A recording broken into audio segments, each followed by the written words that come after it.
اور آپ کو نوش کے لیے چلتے ہیں وزیر اعظم تقریب سے خطاب کر رہے ہیں. اور میری فوج کے جوان، میں سب سے پہلے خراج تحسین پیش کرتا ہوں جن ہیرو سے بھی میں نے ملاقات کی، جنہوں نے دہشت گردوں کو نیوٹرلائز کیا، جنہوں نے باقی لوگوں کی جانیں بچائی، جو مجھے علم ہوا کہ وہ فیملیز کی طرف جا رہے تھے. تو میں خاص طور پہ آج آپ کو خراج تحسین پیش کرتا ہوں.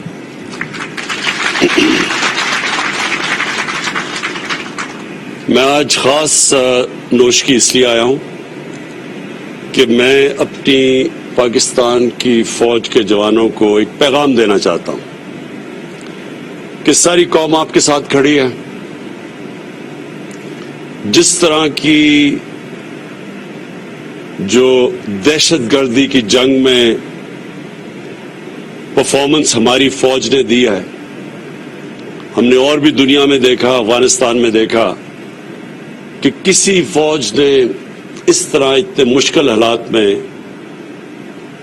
اور اس طرح کی جنگ لڑ کے اور ملک کو محفوظ کیا دہشت گردوں سے.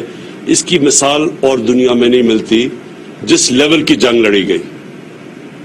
اور ہماری ماشاءاللہ فوج کو جو تجربہ ہوا، میں سمجھتا ہوں کہ ہماری ساری قوم میں یہ اعتماد ہے کہ کوئی کسی قسم کی دہشت گردی پاکستان میں کامیاب نہیں ہو سکتی. اور میں اس لیے آج آپ کو یہاں نوشکی آ کے اپنی قوم کی طرف سے بتانا چاہتا ہوں کہ ہمیں آپ کے اوپر پورا اعتماد ہے.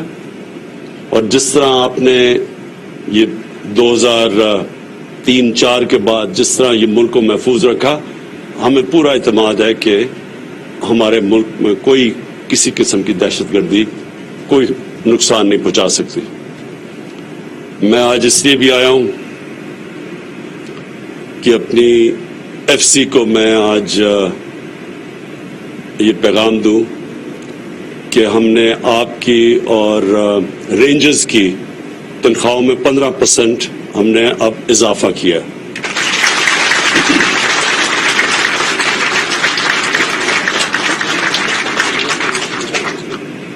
مہنگائی کا دور ہے، مجھے پورا علم ہے. بدقسمتی سے ساری دنیا کے اندر ایک سیلاب آیا ہوا ہے مہنگائی کا.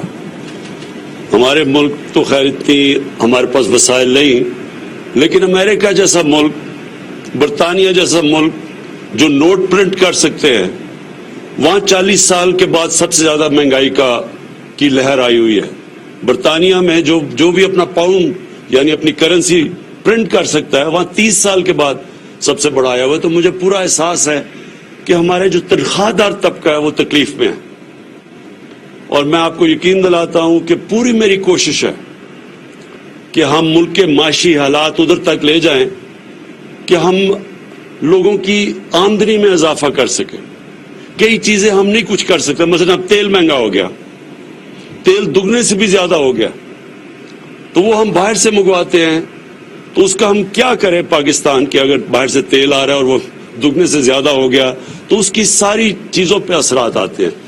تو میں اس لیے کہتا ہوں کہ انشاءاللہ آپ کی جیسے جیسے ہماری آمدنی بڑھتی جائے گی، آپ کی اور بھی ہم اپنے تنخواہ دار طبقے کی اور بھی تنخواہیں بڑھاتے جائیں گے.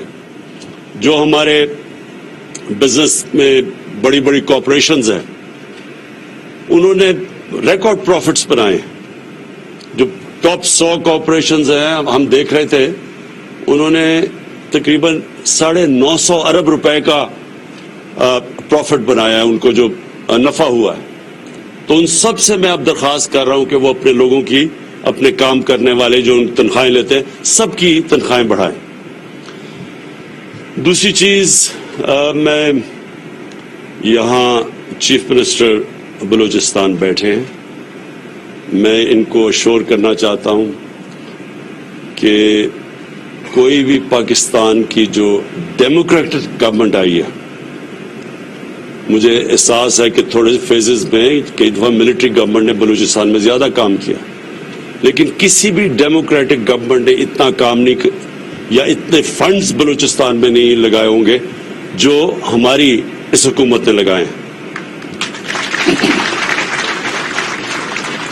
جو سب سے زیادہ بڑا پروجیکٹ ہم اب کر رہے ہیں اور جس سے بلوچستان کے لوگوں کو بہت فائدہ ہوگا، جو فیڈرل گورنمنٹ کا پروجیکٹ ہے، وہ چمن سے لے کے کوئٹہ اور کراچی کا ایک پورا ہائی وے بنا رہے ہیں، جس کی ہم نے پیسے بھی ایلوکیٹ کر دیے ہیں، اور انشاءاللہ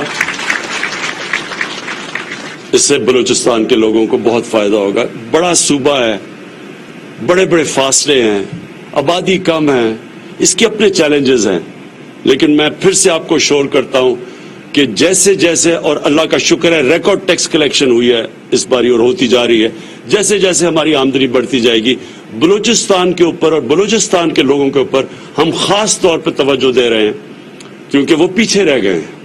اور جو بھی علاقے پیچھے رہ گئے، جس طرح ہمارا جو پرانا قبائلی علاقہ تھا، وہاں کے لوگ پیچھے رہ گئے، ان کے لیے بھی ہم پوری کوشش کر رہے ہیں کہ ہماری فنڈنگ جو ہو وہ سارے ان علاقوں پہ جائے. جیسے گلگت بلتستان ہے، وہ پیچھے رہ گیا. ان سارے علاقوں کے اوپر ہماری کوشش ہے کہ جیسے جیسے ہماری آمدنی بڑھتی جائے گی، ہم ان علاقوں کے اوپر پوری توجہ دیں گے. میں آخر میں اپنی قوم کو ایک پیغام دینا چاہتا ہوں، ادھر آ کے نوش کی آ کے اس لیے کہ پھر ہمیں جو یہ دہشت گردی کا جو یہ واقعہ ہوا، یہ ساری اس کا بہت، میں تو چائنا میں تھا جب مجھے اس کی خبر ملی، تو میں نے تبھی فیصلہ کیا کہ آتے ساتھ ہی چائنا سے میں پہلے آ کے نوش کی آؤں گا اور اپنے جوانوں کو بتاؤں گا کہ آپ اکیلے نہیں، آپ کے ساتھ پوری قوم بھی کھڑی ہے. اور قوم یہ اللہ میں ماننے والے لوگ ہیں. ہمارے لیے جب ہم اپنی قوم کے لیے جو بھی اپنی جان دیتا ہے، اس کی تو ایک خاص رتبہ ہوتا ہے. جب ہم کہتے ہیں اللہ سیدھے راستے پہ لگا، ان کے راستے میں جن کو تو نے نعمتیں بخشی، تو پیغمبروں کے راستے کے بعد جو بہت بڑا رتبہ ہے وہ شہیدوں کا رتبہ ہے. تو مسلمانوں کے لیے تو یہ بہت بڑا اعزاز ہوتا ہے کہ جب اپنی قوم کے لیے کوئی بھی اپنی سب سے بڑی قربانی اپنی جب جان کی دیتا ہے. لیکن یہ بھی آپ کو احساس ہونا چاہیے کہ قوم بھی آپ کے ساتھ کھڑی ہے. اور سارے لوگوں نے مجھے جب ادھر بھی تھا، مجھے میسیجز ایک دم آئیں کہ کس طرح دلیری سے دہشت گردی کا مقابلہ کیا. اور میں چیف منسٹر صاحب آپ کو بھی یہ کہنا چاہتا ہوں کہ ہم انشاءاللہ یہاں ڈیولپمنٹ اتنی کر دیں گے بلوچستان میں آنے والے دنوں میں کہ یہ جو لوگ اس کو استعمال کرتے ہیں، اور ہم سب کو پتہ ہے کہ یہ خود نہیں کر رہے، ان کے پیچھے باہر وہ قوتیں ہیں جو چاہتی ہیں کہ پاکستان کے ٹکڑے ہوں. تو یہ پیچھے سے بھی فنڈنگ ہے اس کے لیے. تو انشاءاللہ ہم ان کے اپنے بلوچستان کی عوام کے لیے وہ کام کر جائیں گے کہ یہ جو بھی کوشش ان کی جو ہے کہ لوگوں کو اکسائیں اور ان کو حکومت کے خلاف اور اپنی سیکیورٹی فورسز کے خلاف کھڑے کریں، انشاءاللہ وہ کام اتنا ہو جائے گا کہ ان دہشت گردوں کی کوئی بات نہیں سنے گا. نہ ہی یہ جو باہر ہمارے دشمن بیٹھے ہوئے ہیں ملک کے اندر انتشار پھیلانے کے لیے، ان کے لیے بھی کوئی سننے والی ان کی بات نہیں ہوگا.